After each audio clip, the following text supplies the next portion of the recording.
Hello and welcome to the Money Marketing Podcast. I'm Kimberly Dondo, Digital Content Manager. And in this week's Weekend Essay Podcast, we have Chief Reporter Lois Vallely explaining why being single is so expensive. Take it away, Lois. Every so often, I like to reflect on a specific aspect of my life and write about it for Money Marketing. You may have noticed.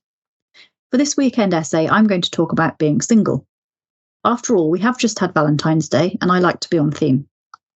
I don't like Valentine's Day because shops and restaurants use it to up their prices on anything vaguely related to romance, but also because it reminds me I'm not at the point I thought I'd be at this time of my life. If I ever actually start to feel lonely, though, I remember how lonely I felt in the last 3 months of my relationship, but that's another story, and one that I certainly won't be telling here. What I really want to talk about today is money, obviously. I've been single for about 2 years now, and in that time I've noticed how much more expensive life is. I've always been pretty territorial with my money, which is ironic considering how little of it I have. A well-trailed statement is that in the past it was the man in a heterosexual relationship who looked after the money, and now in many it is the woman. Within my social circles, that's definitely the case, and in my own last relationship we kept our money separate. And that was at my insistence, despite the fact his salary was twice mine. And don't get me wrong, living as a couple was expensive. We rented a 2-bed bungalow with a large garden in a Sussex town that was within convenient commuting distance from both our jobs, as well as London and Brighton. A very expensive area. When we ran out of ideas for meals, we used subscription recipe boxes. We ate out a lot, maxed out on all that the South East had to offer in terms of activities. Had subscriptions to all the main things, Sky, Netflix, Prime, etc. Went on holiday at least once a year, as well as numerous weekends away, and we weren't exactly sensible with our supermarket shops. Many avocados were purchased. Yet the cost of living together pales in comparison with the cost of living apart. When we first broke up, I went to stay with my parents for what was supposed to be a few months, but turned into more than a year because I simply couldn't afford to move out. When I first started flat hunting in London, I was choosy about the areas I was looking at. Southwest London mostly, Putney, Wimbledon, Richmond, that sort of area. I also wanted to live alone rather than move into a flat share. After a few months of scrolling through endless studio flats, essentially a room smaller than my bedroom in my parents' house that quadrupled up as a bedroom, kitchen, bathroom and living room, all within the region of £900 a month, I decided I probably needed to be less choosy. By that point, I was looking at anywhere within a 40-mile radius of London and was willing to live with anyone, and I still couldn't afford a place to live.